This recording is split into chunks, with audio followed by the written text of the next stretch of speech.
Hey, how's it going there? Brian Arahan here with another quick pro tip with the pro coach.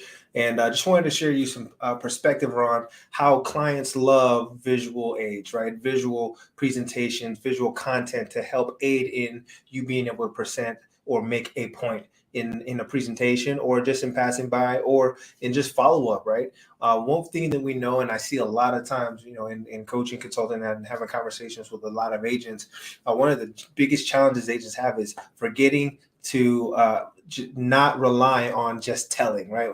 And there's this old adage of selling is not telling, and just verbally sharing what's going on in the market. That's a very tough way to get buy-in, build credibility, and aid. One thing that you want to do is to make sure that you always have visuals to back up what you're stating, what you're sharing, what you're presenting, because now your clients who are mostly visual can help connect the dots and understand truly where you're coming from and give you opportunity to build that credibility, that rapport, and that trust and confidence, knowing, okay, I know what I should be doing moving forward, because not only have I heard it, I've also seen evidence of what's happening. And also make sure that you have the sources of where you're getting the content from.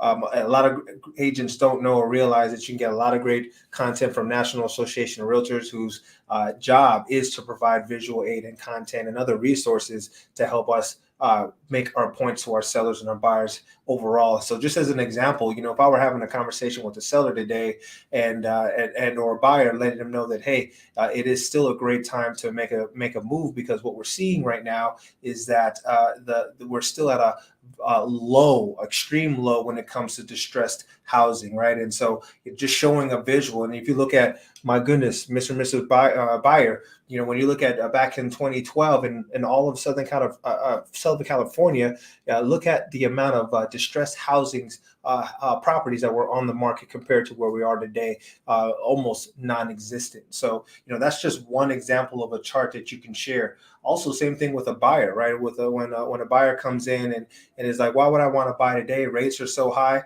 Well, give them another visual, have them see what's going on. Just as another example, back in 1982, Mr. and Mrs. Buyer, were you aware that rates were as high as 18% on average? My goodness, what in the world would you have done with buying a home at 18%? Right. And so these are just, again, some examples of being able to purchase and help put some things in the context to say, hey, look, this is not that bad, right, compared to where we've been.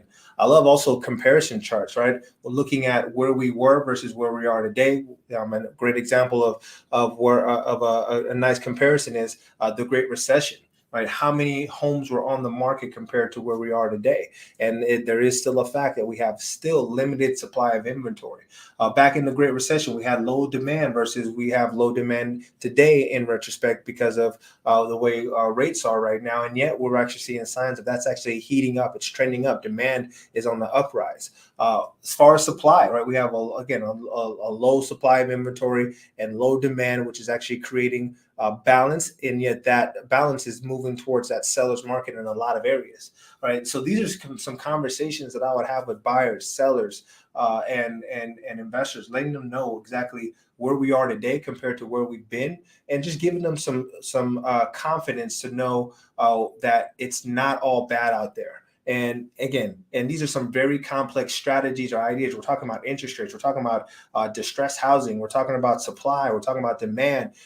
Those are all very tough concepts for that most agents don't know or realize, let alone the everyday potential buyer or seller. And so being able to create visuals and share visuals and dialogue that would help aid in making a point will help you take your conversations, your presentations to a whole nother level, and really backing up your sharing, your content, your information with solid visuals. So there you have it.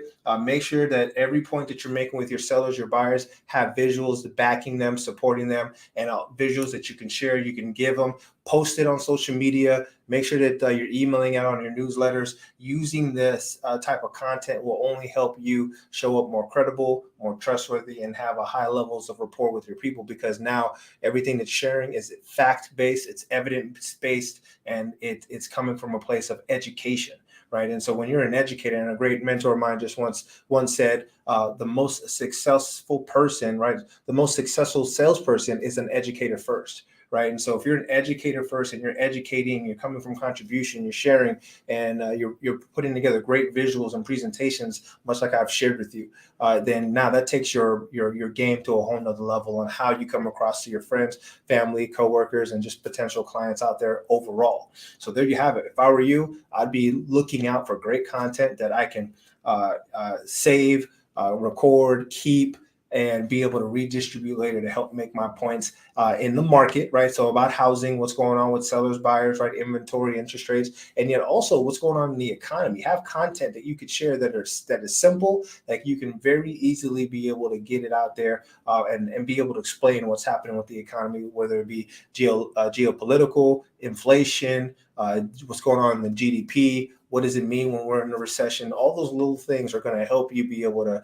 translate what's going on in to the everyday consumer and make you stand out as ideally the local expert of choice. All right. With that being said, wish you well. Have a great rest of your day, and let's go get it.